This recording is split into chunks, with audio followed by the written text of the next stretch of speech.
Good morning, dear student. Today I am telling to you about the second property of light, that is called refraction. So what is a refraction? Refraction is a phenomena of bending of light. When a light ray go from one medium to another medium, so it get bent. It is not moving in the same direction. It is bending either towards the normal or away from the normal. So this phenomena is called refraction. So this xy is called interface. It is not surface. Why it is interface? Because at this xy surface there are two medium meets each other. That is one side glass, another side air. So this is called interface.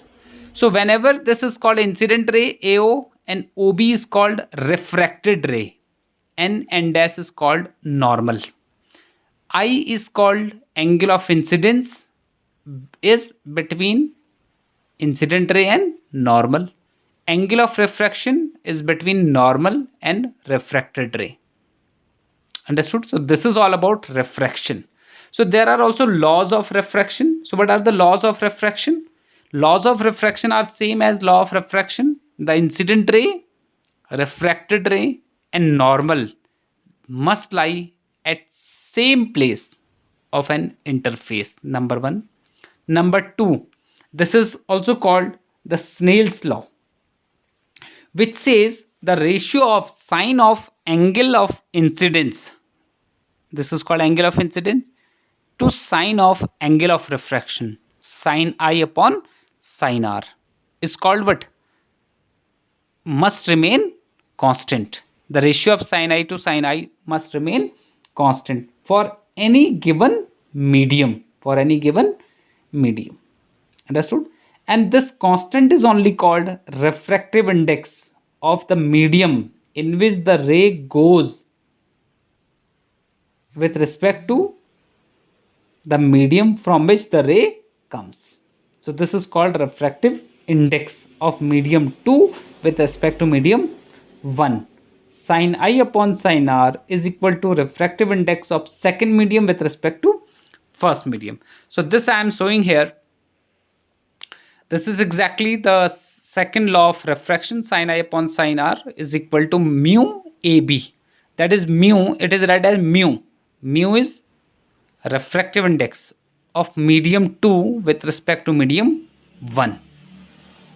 So this should remain constant for any two interfaces. So this is only called Snell's law.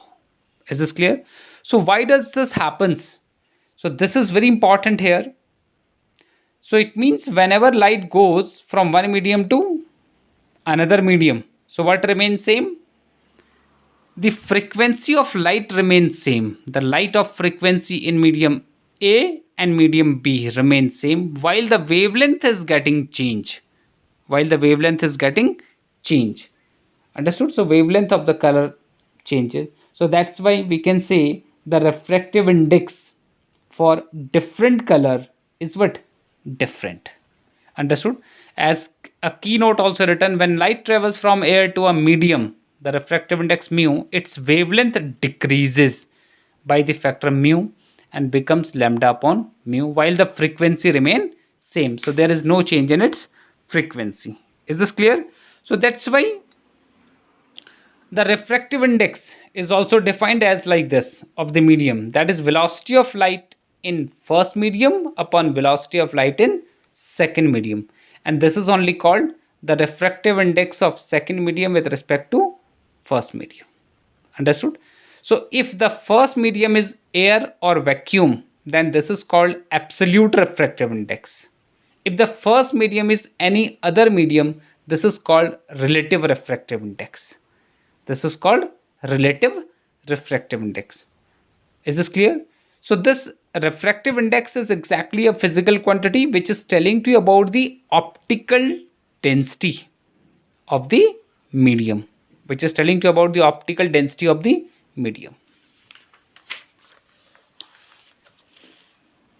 So this is about the refractive index. This is about the refractive index. Do not forget this. This is called absolute refractive index. If the first medium is air and second is any medium. So this I'd say absolute. If first medium is any other than the vacuum, then we say it is relative refractive index. Thank you.